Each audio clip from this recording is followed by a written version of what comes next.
Merci. Pour le groupe Les Républicains, la parole est à Madame Claudine Schmid.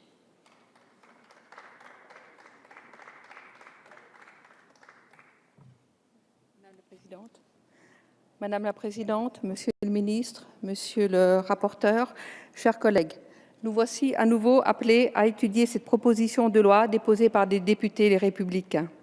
Elle vise à donner aux clubs la capacité effective d'exercer les responsabilités qui sont les leurs en matière de sécurité dans les stades, afin d'éradiquer les comportements intolérables d'une minorité d'individus qui ne sont évidemment pas représentatifs de la communauté des supporters. Dans sa version initiale, ce texte limitait la question du supporterisme à l'angle répressif. Désormais, il montre un véritable ancrage dans la volonté d'équilibre. Aujourd'hui, c'est donc un texte enrichi qui est porté à notre étude. J'insiste sur le fait qu'il concerne tous les supporters de sport professionnel et ne se restreint pas au football. La notion fondamentale de cette proposition de loi est le dialogue, car la question de la violence dans le sport a déjà fait l'objet de nombreux travaux législatifs. En 2010, un livre vert du supporterisme avait souligné ce besoin de reconnaissance des supporters vis-à-vis des instances sportives et institutionnelles. En 2013, un rapport parlementaire sur le fair play financier européen et son application au modèle économique des clubs de football professionnels français allait aussi dans ce sens. Le rapport parlementaire de 2014, qu'a évoqué notre collègue, intitulé « Pour un modèle durable du football français », soutenait lui aussi la nécessité d'associer les supporters et leurs associations à la prévention de la violence et à la nécessité de développer un dialogue solide au niveau tant local que national. Instaurer le dialogue avec les supporters dans un climat de confiance revient à mener une politique préventive pour désamorcer les problèmes en amont et trouver les solutions. C'est la raison pour laquelle il est nécessaire de garantir les conditions d'une reconnaissance du supporterisme par les institutions ainsi que les acteurs du sport professionnel. Cette reconnaissance doit être duale.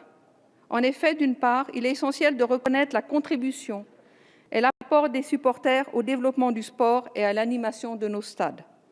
D'autre part, il est fondamental de mieux associer les supporters aux politiques de sécurité au sein des stades pour renforcer leur efficacité. La nécessité de garantir la sécurité dans les stades, d'autant plus dans un contexte de menace terroriste, est une préoccupation partagée par tous. Je veux croire que chacun a également conscience que nos actions répressives doivent s'accompagner de mesures de prévention dans lesquelles les supporters eux-mêmes peuvent et doivent jouer un rôle majeur. De plus, n'enfermons pas le supporter dans une stigmatisation négative. Évitons d'assimiler l'ensemble des supporters qui font vivre le sport français, qui le célèbrent, aux quelques hooligans pour lesquels le sport n'est qu'un prétexte à la violence. Il est dès lors important de ne pas faire de confusion quant à la définition des supporters. Les hooligans qui, eux, cristallisent la violence et nuisent au bon déroulement des compétitions sportives ne peuvent être considérés comme supporters. Le supporter, lui, par définition, est celui qui porte au plus haut le sport qu'il soutient. Ce n'est pas celui qui le rabaisse. Les supporters défendent leur engagement pour un sport dans le respect des valeurs citoyennes. Le supporter n'est pas un fauteur de troubles. Il participe au contraire à l'élan positif et enthousiaste suscité par la compétition. Il fait vivre, il anime une équipe.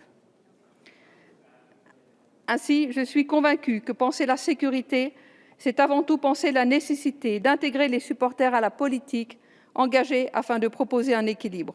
Le sport doit demeurer une fête. La violence dans les stades est inacceptable. Elle l'est d'autant plus que le sport, notamment le football, suscite l'intérêt de centaines de milliers de nos jeunes, qui bien souvent se projettent dans les exploits de leurs équipes favorites. Qu'un enfant souhaitant regarder un match de football au stade ou devant sa télévision se trouve confronté à l'expression de haine et de violence justifie totalement notre action la plus résolue. Des mesures de répression et de prévention des violences doivent donc être prises. Or, vous le savez, chers collègues, le calendrier sportif est toujours riche. Il dépasse l'Euro de football, désormais tout proche. Envisager le supporter autrement et l'inclure dans l'organisation des événements peut être porteur. Je suis convaincue de la nécessité de lier dialogue et sécurité. Cette proposition de loi peut offrir un nouveau souffle et instaurer un climat de confiance dans les événements à venir. Elle répond au double impératif d'extrême fermeté envers le hooliganisme et de dialogue avec les associations de supporters. Je me réjouis que tous les orateurs qui m'ont précédé aient annoncé voter cette loi nécessaire et équilibrée. Je vous remercie. Merci.